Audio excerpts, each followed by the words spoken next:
আছেন সবাই? আশা করছি সকলে সুস্থ আছেন। আমি শ্রাবন্তী, রান্নাবাড়ি উইথ শ্রাবন্তীতে আপনাদের সকলকে ওয়েলকাম। আজকে আমরা রান্না করব পটল পোস্ত, যেটা গরম ভাতের সাথে খেতে খুবই ভালো লাগে। তো চলুন রান্নাটা আমরা আরম্ভ করি। তো এই পটল পোস্তটা বানানোর জন্য আমি নিয়ে নিয়েছি পটলগুলোকে আমি পাতলা পাতলা করে কেটে নিয়েছি, মাঝখান থেকে একটা ফালি দিয়ে তারপরে কুচি কুচি করে কেটে নিয়েছি এরকম পাতলা পাতলা করে। এটা বানানো খুবই ইজিভাবে আমি দেখাবো পটল পোস্তটা বানানো। আর নিয়েছি পোস্ত আর দুটো শুকনো লঙ্কা নিয়েছি, এটা আমি মিক্সার গ্রাইন্ডারে পেস্ট করে নেব। আমি গ্যাস অন করে কড়াইয়ে তেল দিয়ে নিয়েছি, তেলটা গরম হয়ে গেছে। এর মধ্যে দিয়ে দেব একটা কাঁচা লঙ্কা আর একটু কালো জিরে দিয়ে আমি পটলগুলো দিয়ে দেব।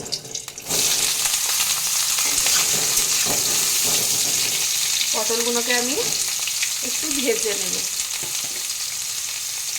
দিয়ে দেব অল্প হলুদের গুঁড়ো, দিয়ে আমি পটলগুলো ভালো করে ভেজে নেব।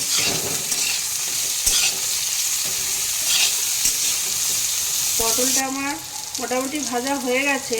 এর মধ্যে আমি দিয়ে দেবো এবার পেঁয়াজ কুচি। পেঁয়াজটা আমরা খুব একটা বেশি ভাজবো না। দিয়ে দেবো পরিমাণ মতো লবণ,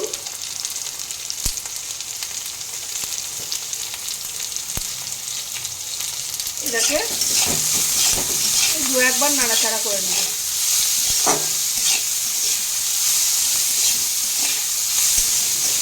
পেঁয়াজ পটল আমার ভাজা হয়ে গেছে।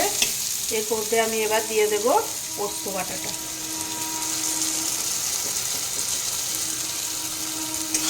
দিয়ে ভালো করে মিশিয়ে নেব।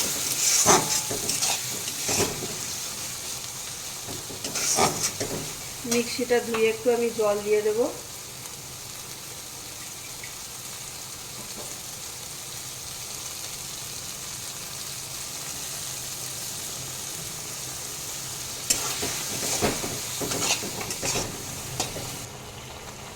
পোস্তটা ফুটে গেছে, স্বাদটা ব্যালেন্সের জন্য দিয়ে দেব অল্প চিনি আর লবণটা এই সময় একটু টেস্ট করে নেবেন। আমার লবণ কম আছে, ওই জন্য আমি একটু লবণ দিয়ে নিচ্ছি।